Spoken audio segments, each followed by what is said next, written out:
Hello, welcome, Cabbage here. So I put up my video about the first time clear for Kushinada Zero, and then this will be my clear with max lux, 2 max lux. I don't know if this is going to be my main farming team going ahead, but yeah, we can have a look and then see the usability of these guys. So Rinsu and Rose Monstriker I'm using again. And then for the max lux, I'm putting in Marishten and Rakshasa. Marishten is good because he covers both of the gimmicks, the Null Warp and Minesweeper. He's also got Recovery S, so he can keep our guys' hit points up. He also has a Cross Laser, EL, or XL, and that can do a lot of damage. If there are not laser barriers and if his bump combo is not locked. And then finally he has a Genkai Strike Shot, and that only takes 16 turns to charge up, so we can use that a few times during the course of this mission. And yeah, to get the best use out of that, it's important to think about his positioning.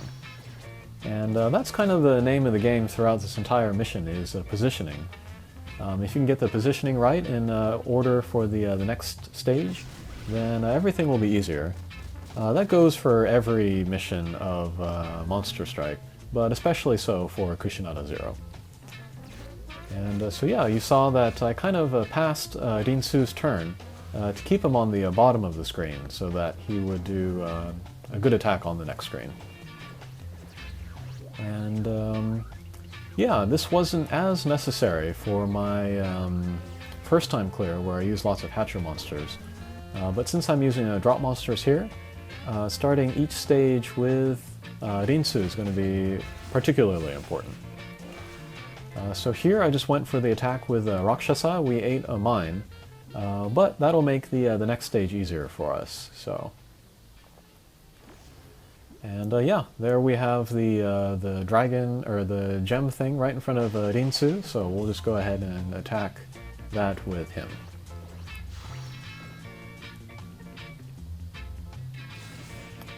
Alright, very good. And yeah, that gem thing is going to do a lot of damage to us if he gets the attack out, so he's the #1 priority to take out. And then to talk about the next character that I'm using, the max lux character, that is Rakshasa Evolution. And funnily enough, he was my one of my top max lux picks for the regular Kushinada as well. So along with Rose Monstriker, oh excuse me, he is one of my Kushinada hunters. And yeah, you might have noticed, but there's no video of me this time. And I explained that in my last Kushinada Zero video, but it's because I've lost all the light, and so shooting a video of myself would not look very good right now. But actually, now that I've kind of made the videos, or made one video of, you know, play without me, I kind of like the look of it actually. Having the big artwork there, it kind of looks pretty cool. And it feels more like a radio show rather than a, what do you call it? In a YouTuber kind of a thing. So I don't know, in the future I may or may not do more videos where I do not have video of me and instead I have nice big artwork of the bosses or the monsters that I use. Alright, so here I'm just going to, why am I doing that? I did not want to eat the mines with Rakshasa, so we just spent his turn, and then I took down the Gaia with Rinsu. And yeah, I just said that it's more ideal to begin each stage with Rinsu, but we're still in the mini-boss stages, and then the positioning for Rose Monstriker was good, so we just took out the gem thing with Monstriker. And then when it is Marishten's turn, we need to be very aware, especially of where the anti-bounce guys are, because if Marishten hits him once, it's going to be kind of the end of his turn. So that's why we went for the Spritzer up top.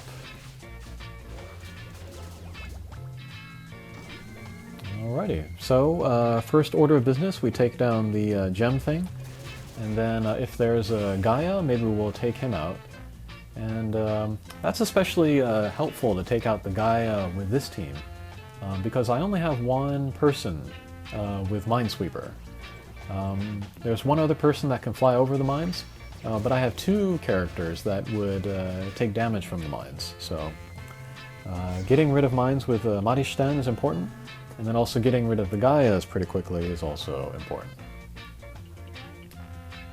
But yeah, with everybody gone now, we can just do damage on the boss.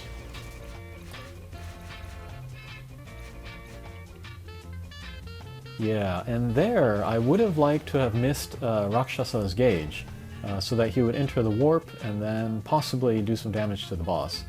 But he doesn't have a gauge, so he's going to go on the warp, or he's going to skip the warps every time. But whatever.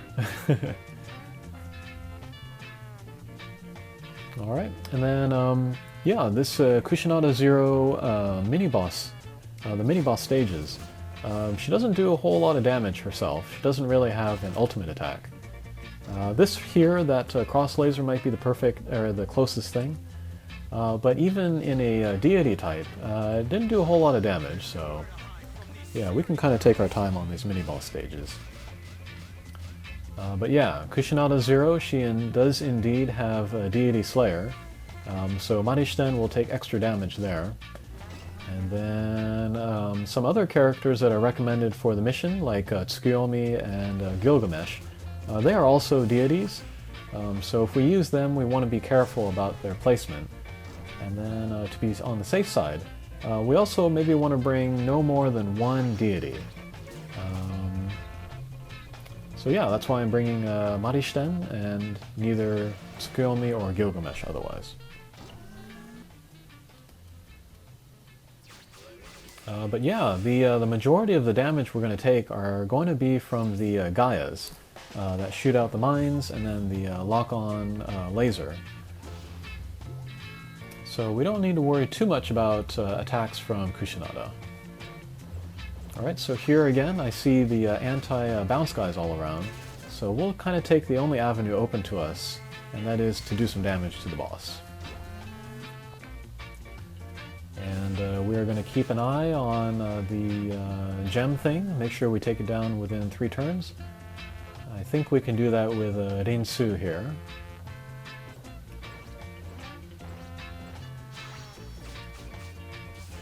Alrighty, very good.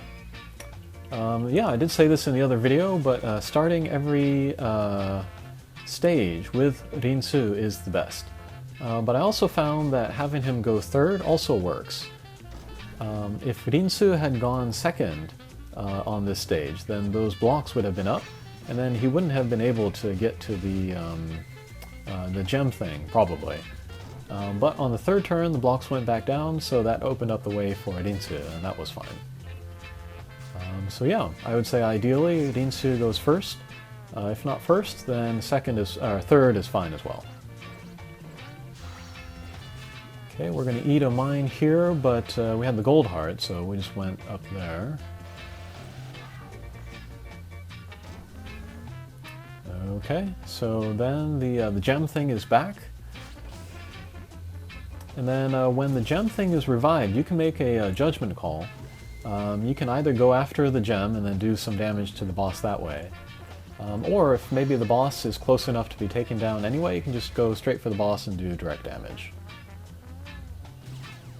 Yeah, there I saw that the boss was going to take a little bit more time to take down, so we just went ahead for the gem thing.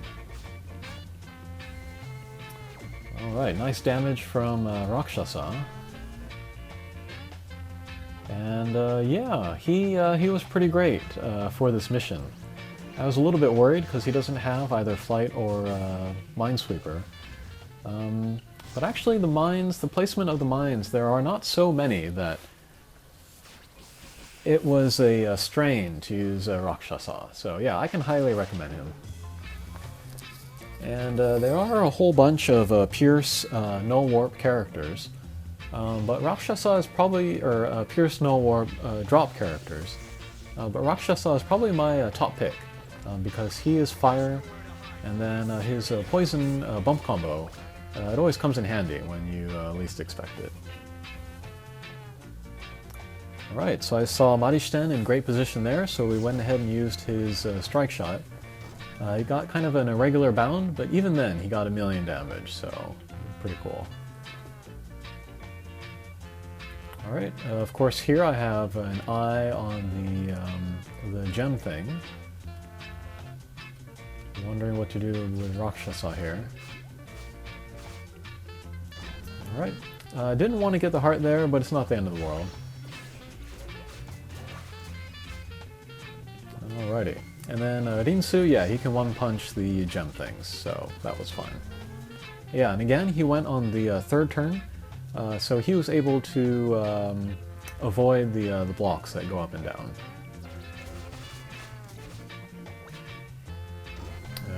Okay, pretty good there. Alright, pretty good there. Yeah, all throughout the stage there are kind of areas where it's very narrow around the boss, and so a bounce type like Marishten can do good damage. Alright, so here I saw my HP was low, and then I also saw that Rinsu was coming up next, so we went ahead with Rakshasa's strike shot in order to take down the boss. Alright, so with Rinsu lined up, we can go ahead and go after the gem thing. So we'll take that out, and also the anti-bounce guys, so that turned out well. Alright, here might have been a good place to do Rose Mindstriker's strike shot, but I thought we could still do good damage without it, and that turned out to be right. Partly because we got Marishten's laser in there, which is very strong.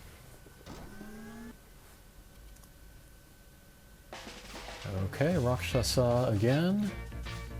Again, doing pretty crazy damage. Yeah, he doesn't look like much on paper, but he's one of my favorite Max Lux, more and more. He's pretty darn good. Okay, and then some more damage to the boss, and next stage. And yeah, again, Rinsu is queued up to be third, so we'll see how that turns out.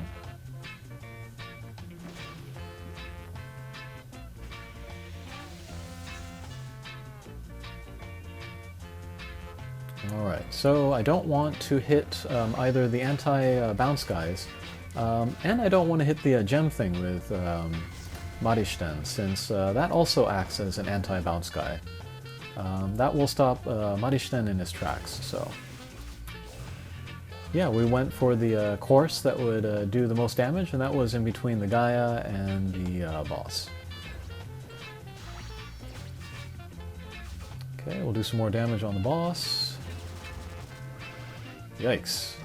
Yeah, there go the lasers from the Gaias, which are a major source of damage in this mission, so we do want to take them down when we can. Okay, so we'll take down one.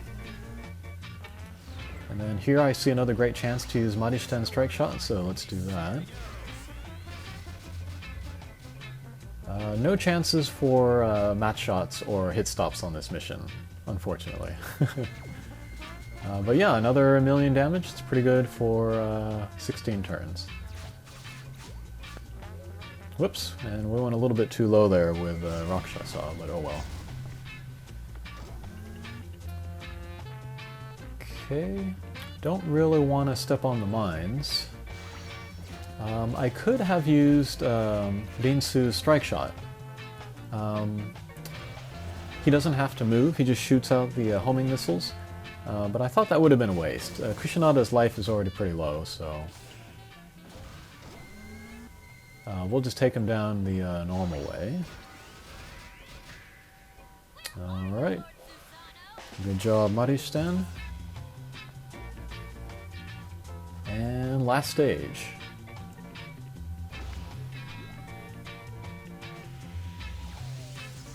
Alright, so we have 2 gem things now, so we'll try to take them both down within 3 turns. And Yeah, unfortunately, Rinsu is lined up second, but thankfully both walls are not up, so we can get to the other gem. And then here I was debating using a Rose Monstriker Strike Shot, which is the speed and power up, but she's not perfectly lined up with the weak point.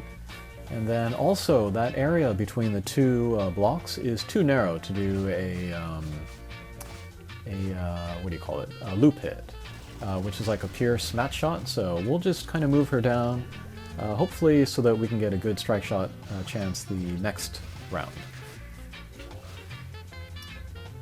Okay, we'll take down that Gaia there, kind of lower the amount of damage we take. And then with Rakshasa, we don't want to hit those mines. So let's see what we're going to do here. Oh, I guess we do want to hit the mine. And we'll pick up one of the hearts.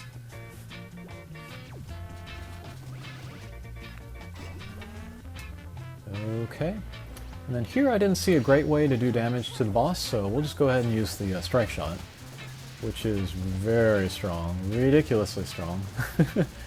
And then that's 1.2 million damage without a weak point. That's pretty crazy. Alright, and then finally we're lined up with Rose Monstriker for the strike shot, so let's do that.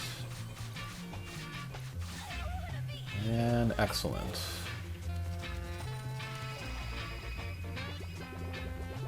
Alrighty, so that was my playthrough with a couple of Max Lux. Yeah, Rakshasa, he's maybe one of my best top picks for a pure Snow Warp. And then, yeah, Marishten, a lot of people don't think of him for Kushinada Zero, partly because he is a deity. But as we saw, Kushinada doesn't have a lot of attacks herself, and then there are many chances for Marishten to shine, so yeah, I can recommend him very easily. Alrighty, thanks for watching. We'll see you again. Take care.